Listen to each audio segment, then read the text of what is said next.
তো বন্ধুরা চিনতে পারছেন জায়গাটা? দেখুন যদি কিছু কোনো দোকানের নাম পড়তে পারেন, চেনা চেনা ঠেকছে কিনা। আমার তো ক্যামেরার কোয়ালিটি খারাপ, তো কতটা ফোকাস করছে জানি না। তো এই দেখুন, এটা কিছুটা হলেও হয়তো বোঝা যাবে, লাইটের জন্য বুঝতে পারছেন না। এই দেখুন ল্যাংচা ভবন, সহস্র ল্যাংচা ভবন, বালাজি ফুড পার্ক। এই চত্বরে আমি চলে এসেছি পোয়েটার ইউটিউব চ্যানেলে আপনাদের সবাইকে নিয়ে। তো আমার একটি লং ব্লগ হতে যাচ্ছে। এই হচ্ছে আমাদের বাস, সেই ট্যুরিস্ট বাস যেটা প্রতি বছরই হয়, অ্যারেঞ্জ করা হয়, হ্যাঁ নিজেরাই। আমরা যাচ্ছি এবারে ট্যুর মথুরা, গয়া, কাশী, বৃন্দাবন, তার সাথে আগ্রা।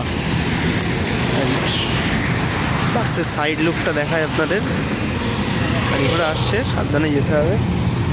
রাস্তা বরঞ্চ ওপারে চলে যাবে, গাড়িটাও বেশ ভালো দেখতে পাবেন। নাওসিন SM ট্রাভেলসের বাস, আমাদের গুমারি বাস। বাসটা একদম প্রায় নতুন বাস নিয়ে আসা হয়েছে। এখানে এখন আমাদের 2 ঘন্টা রান্না বান্না খাওয়া দাওয়া সব কিছু হবে। আমাদের সিট হচ্ছে এইটা, SM ট্রাভেলস লেখা, এর ঠিক উপরে। এখন সমস্যা চাকার উপরে হয়ে গেছে সিটটা নেওয়া। হ্যাঁ বাসগুলো ফোন মারলো, যাই হোক চাকার উপরে হয়ে গেছে সিটটা নেওয়া, কিন্তু কোনো প্রবলেম হচ্ছে না, জার্কিং অতটা নেই, ঠিক আছে। ধুলো উড়িয়ে চলে গেল। তো টোটাল ব্লগের সমস্ত কিছু রেকর্ডিং আসবে, আপনার সাথে থাকবেন।